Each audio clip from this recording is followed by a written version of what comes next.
नमस्कार। आपने अक्सर कुछ खास लोगों को यह कहते हुए सुना होगा कि भारत में मुसलमानों की हालत बहुत ज्यादा खराब है, लेकिन कोई इस बारे में बात नहीं करता कि पाकिस्तान और बांग्लादेश जैसे देशों में हिंदुओं पर किस तरह के अत्याचार होते हैं। कोई इस सवाल पर बहस नहीं करता कि पाकिस्तान और बांग्लादेश में हिंदू आबादी तेजी से क्यों घट रही है और हिंदुओं के पूजा स्थलों पर हमले लगातार क्यों बढ़ते जा रहे हैं।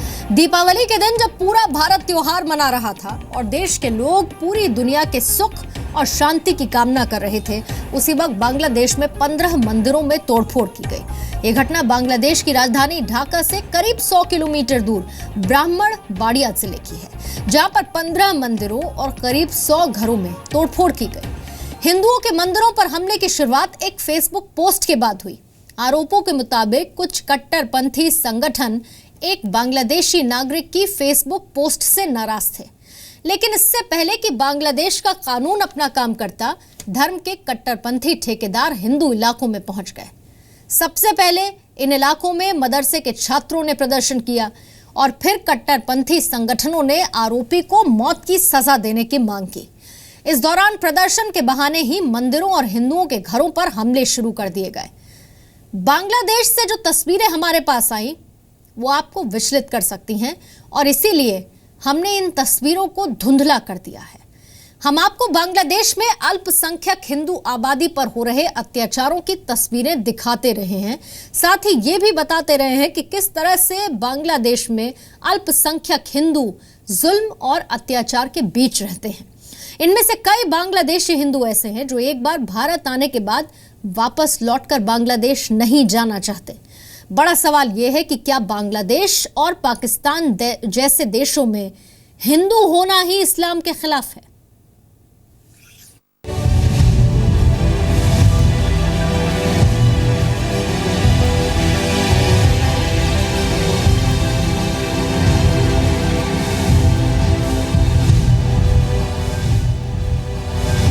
टूटे हुए मंदिर और मूर्तियों की तस्वीरों को हम आपको नहीं दिखा सकते। सनातन धर्म के करोड़ों लोगों की आस्था को देखते हुए जी मीडिया ने बांग्लादेश से आई इन आपत्तिजनक तस्वीरों को धुंधला करके दिखाने का फैसला किया है। जब आप दिवाली की तैयारियों में लगे हुए थे, तब बांग्लादेश में अल्पसंख्यक हिंदुओं के साथ ऐसा बर्ताव हो रहा था जैसे बांग्लादेश में हिंदू होना ही इस्लाम के खिलाफ हो। रविवार को बांग्लादेश की राजधानी ढाका से करीब 100 किलोमीटर दूर ब्राह्मण बाड़िया में 15 मंदिर और उनमें मौजूद मूर्तियों को तोड़ दिया गया। इतना ही नहीं, सैकड़ों प्रदर्शनकारियों ने इसके बाद 100 हिंदुओं के घरों को भी तहस नहस करके उनमें लूटपाट की। रविवार को ब्राह्मण बाड़िया में हुए हमले के बाद बांग्लादेश में हबीबगंज के माधवपुर में भी 2 मंदिरों में तोड़फोड़ की गई।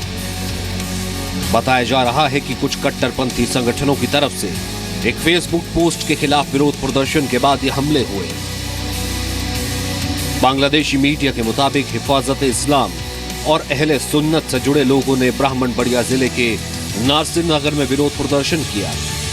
इस दौरान प्रदर्शनकारी फेसबुक पोस्ट लिखने वालों को ईश निंदा के आरोप में मौत की सजा देने की मांग कर रहे थे।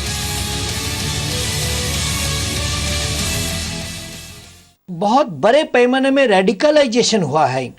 बांग्लादेश में जो हजारों इन टेंस ऑफ थाउजेंड्स जो मदरसा है और मॉस्क्स है, मस्जिद है, वहाँ पर जो फंडामेंटलिज्म का पाठ पढ़ाया जाता है, उसके कारण जो पूरा सोसाइटी का रेडिकलाइजेशन हुआ है, इसका परिणाम यह है।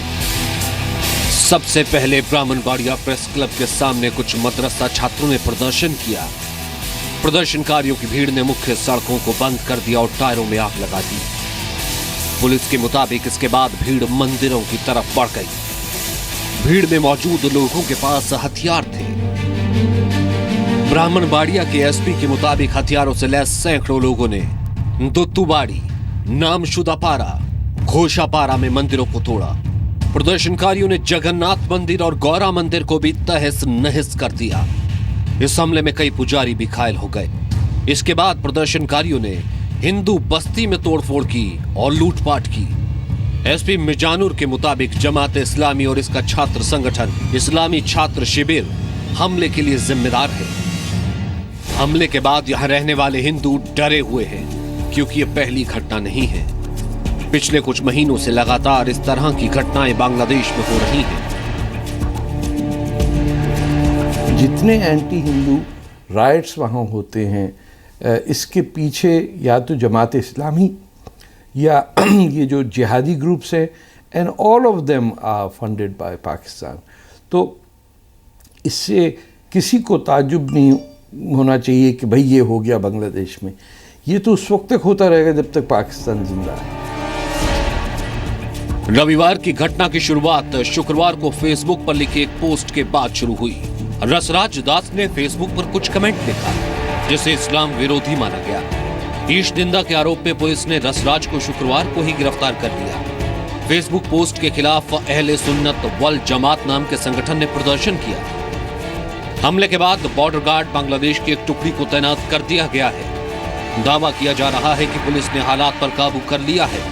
अब तक हमला करने वाले 6 लोगों को गिरफ्तार किया जा चुका है। बांग्लादेश में हिंदुओं पर अत्याचार की तस्वीरें हमने आपको पहले भी दिखाई हैं, लेकिन अक्सर ऐसी खबरें और लोगों का दर्द भुला दिया जाता है। इसलिए आज हम बांग्लादेश में धर्म के नाम पर अत्याचार झेल चुके लोगों की बातें आपको एक बार फिर सुनाना चाहते हैं। ये बातें हमने पिछले साल बांग्लादेश में हिंदुओं के हालात पर दिखाई गई सीरीज के दौरान पूरे देश को सुनाई थी।